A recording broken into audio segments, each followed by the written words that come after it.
Hi, I'm Mami. Today I will talk about how to play legato. And today I'm sitting since today I feel like I don't want to play too loudly. Also, sitting, if you are sitting, you can think about control, your breath control more easily, especially if you're a beginner. If you're sitting, I will explain why. Anyway, if you're a beginner, sometimes it's easy to think that you are pressure if you are sitting. So I'm sitting. So, and I started to talk about how to play legato, and actually I explained about finger movement last week. I mean yesterday in the last video. And so today, since I'm sitting, I'm playing a little bit more quietly.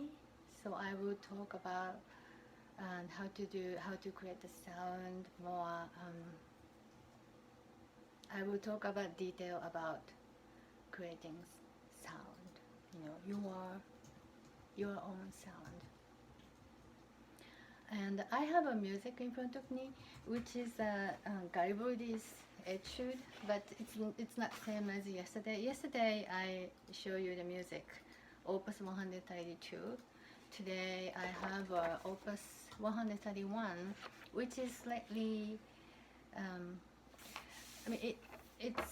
I don't say it's easier. It's different type of set of Etude, and it's beautiful, and I feel like it today, so I pick one. I will play the number 2 of this Gariboldi small etude for flute, Opus 131. I will play only the beginning, and I will use that part for today's talking.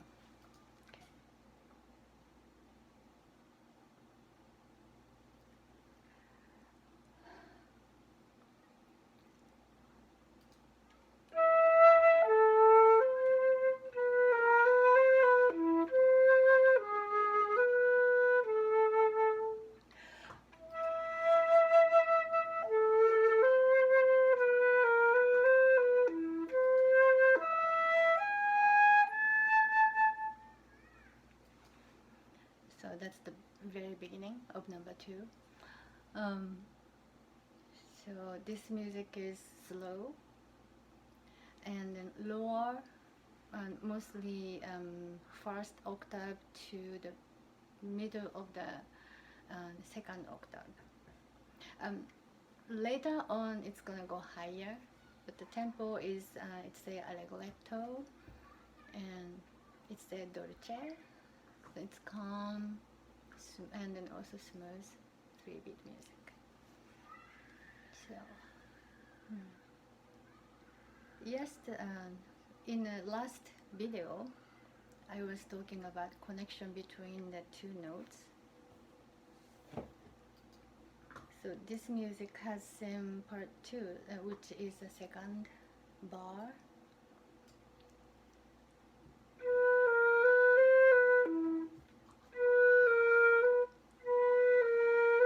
If you are working on the connection with 2 notes for the finger, you can still doing it. You can still work on it. So today I will talk a little bit further. So when you listen to how you are playing, I may have mentioned it yesterday. Play instead of playing loudly with bigger volume, play slightly smaller, softer sound so that you can hear what you are doing. Because if you play very forte, mezzo forte, forte sound, you will use the space around you, or you have a structure like a walls, or everything. You are using everything to vibrate your sound.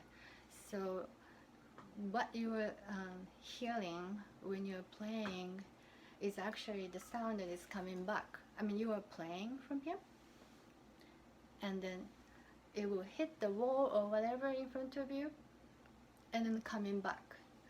So you are hearing that entire sound, entire sound, noise, and then you are thinking that that's the one sound, but actually it's a combination of many bouncing back sound, and that's what you are listening.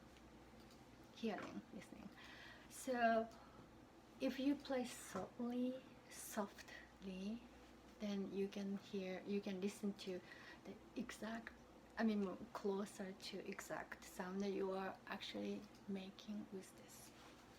So that's the one thing it's good about playing softly, to listen to your own sound.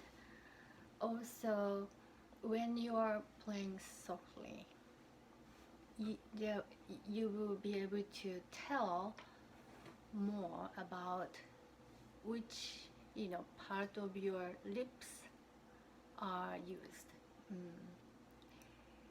Every part of lips are used, but you can think more exactly how your lips are moving, because you're playing softly, and if you are playing lower note, first octave to the middle of second octave, you don't use a lot of air going.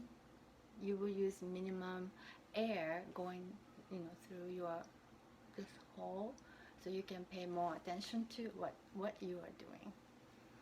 And one more thing is, if you are already adding the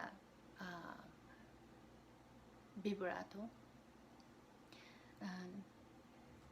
this is a good way to exercise, to have to train yourself to have a good vibrato, or you can think about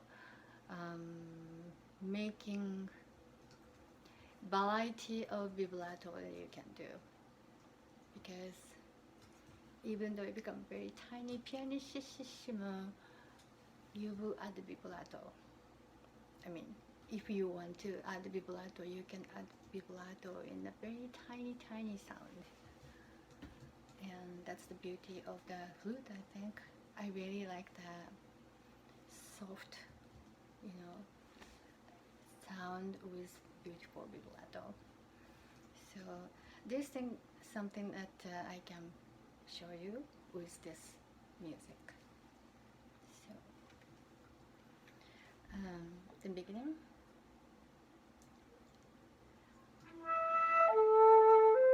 It's E, A, C. It's all quarter note, and it has La. So you will add tonguing on the first note, E. Mi, La, Do, E, A, C.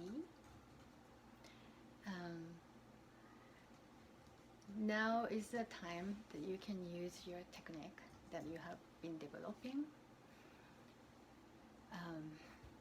Reaching the note without tonguing. This is what I'm talking about. So instead of playing and tonguing in the beginning, just play without tonguing and reaching. You will prepare your entire this area and reach the middle E without tonguing.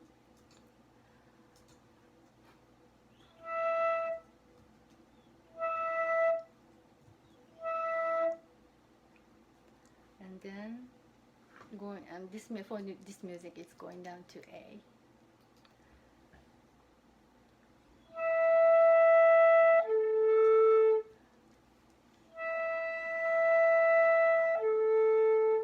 So finger-wise, it's happening Mi and La. So you will think about between E and A, which which timing you will change air pressure as if you're playing A. So E is this.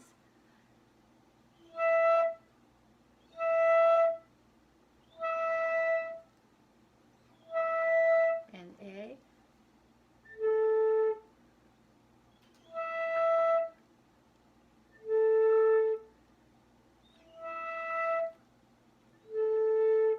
So you can tell my position is moving like this much between E and A. So you will keep the air pressure and connect to that from E to A without too much distraction, and you will play softly so you can hear all sound you're making, all noise, all any noise, like a windy noise even. You can hear everything. To listen to it and then try to find the best connection between E and A. Yeah, maybe you can do that individually, E and A, E and A, and then connect E and A.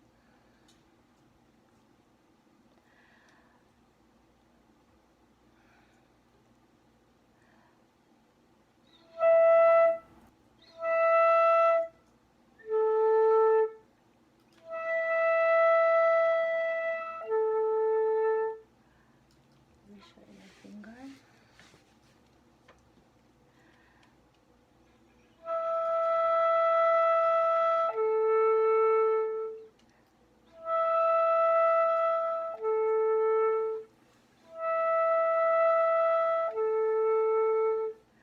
And if it's satisfied, move on to next. In this case, from A to C.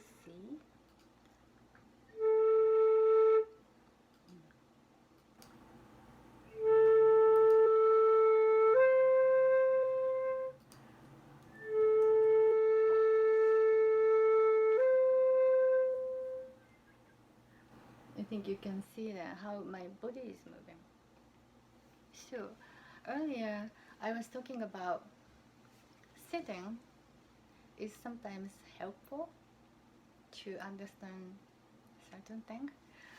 It's because when you're standing, I recommend you to practice with standing. Maybe 99% of your time I recommend you to stand. But sometimes sitting will make you think about more detailed movement of your body.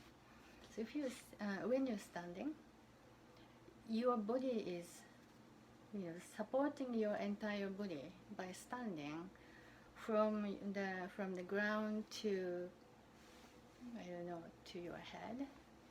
So I'm 5 feet, so I'm holding my everything 5 feet or something. I'm controlling 5 feet. But when you sit, then you're sitting here. So suddenly, the parts that you need to support became very short. From here to here. I don't know how much. This, like, I don't know, 3 feet? I don't know exactly. So you can think about supporting from your chair, your hip to here only. So that way you can notice more about pressing down, and then in a way you were doing the balance, pushing down and pushing up. You can feel that more easily than standing, because standing you have to go all the way through, high and low, and you are doing very quickly, like a circulating. So this is the way. This is the reason that sometimes it's good to sit and then realize that what exactly your body is doing. So when you sit, do sit like this, sit, and you will use stomach muscle and this area's muscle a lot. So it's gonna move like this way, slightly bent over, not completely bent over like that, but it's slightly going this way instead of like this. You can do it like a performance, but actually when you're when you keep your pressure, your stomach will go a little bit this way. So I will do one more time.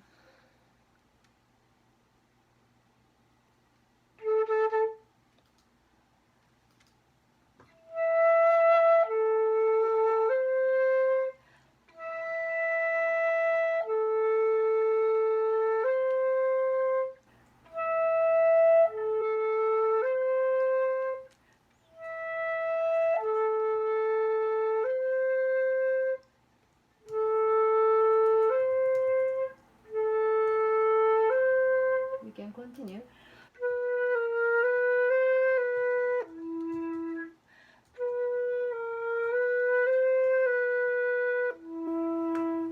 So because you're listening what you're playing, most likely you will know what need to do instantly as you play, because you're listening. That's why you are the best teacher of yourself. So maybe I will talk about vibrato.